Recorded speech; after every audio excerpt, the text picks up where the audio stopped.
Assalamualaikum warahmatullahi wabarakatuh. Nama saya Farhan Ali Maksum dari kelas 1EA07.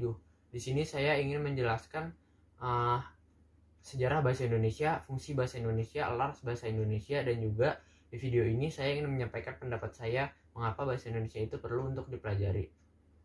Yang pertama, saya ingin menjelaskan sejarah singkat dari bahasa Indonesia.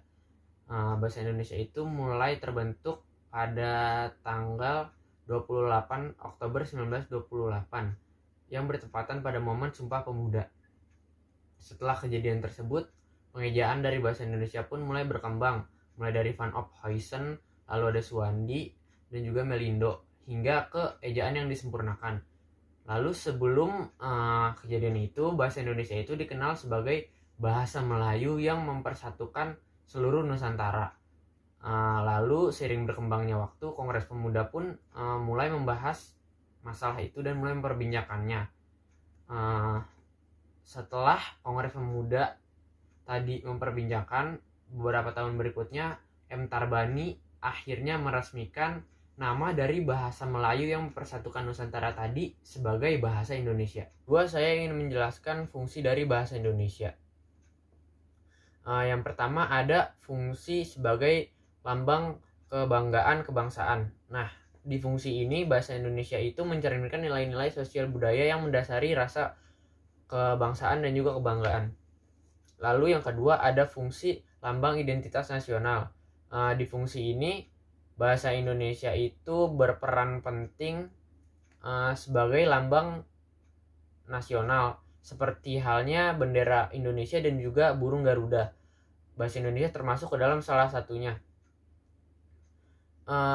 Dalam fungsi ini bahasa Indonesia itu memiliki identitasnya sendiri, sehingga serasi dan sejajar dengan lambang kebangsaan yang lain. Lalu yang terakhir ada fungsi sebagai alat pemersatu bangsa. Di fungsi ini bahasa Indonesia itu dipergunakan sebagai alat komunikasi untuk seluruh rakyat Indonesia, sehingga kita tidak memperdulikan latar belakang kebudayaan dari suku adat lain. Contohnya itu ketika kita berkunjung ke pelosok Nusantara di mana suku tersebut budaya dan kegiatannya sangat bertolak belakang dengan budaya kita sendiri. Nah, di keadaan seperti itu kita bisa menggunakan bahasa Indonesia sebagai alat komunikasi yang baik dan juga mudah. Saya ingin menjelaskan laras bahasa Indonesia. Laras bahasa itu pengertiannya adalah kesesuaian antara bahasa dan pemakaiannya. Pada saat digunakan sebagai alat komunikasi, bahasa masuk ke dalam berbagai laras sesuai dengan fungsi dan pemakaiannya. Laras bahasa itu dibagi menjadi dua, yaitu laras bahasa khusus dan juga laras bahasa umum. Laras bahasa umum itu adalah laras khusus yang digunakan oleh masyarakat umum. Contohnya dalam bidang hiburan, lalu pengetahuan dan juga pesan-pesan umum serta iklan-iklan atau promosi-promosi. Lalu ada laras bahasa khusus. Laras bahasa khusus itu biasanya digunakan oleh orang-orang yang memiliki minat pada bidang tertentu seperti sastra, lalu budaya dan sebagainya. Dan juga digunakan oleh pelajar-pelajar sebagai laporan ilmiah dan lain-lain. Pembeda utama dari laras biasa dan laras khusus itu ada di kosakatanya, lalu ada di tata bahasa serta gaya bahasanya. Laras bahasa itu memiliki 6 jenis. Jenis pertama adalah laras bahasa hukum, lalu ada laras bahasa kedokteran, laras bahasa umum, laras bahasa sastra, laras bahasa jurnalistik, dan juga laras bahasa agama, di mana keenamnya memiliki peran dan fungsi yang berbeda-beda sesuai dengan pemakaiannya. Yang terakhir, saya ingin menjelaskan pendapat saya mengapa bahasa Indonesia itu perlu untuk dipelajari. Menurut saya bahasa Indonesia itu perlu untuk dipelajari karena berkaitan dengan fungsi-fungsi tadi.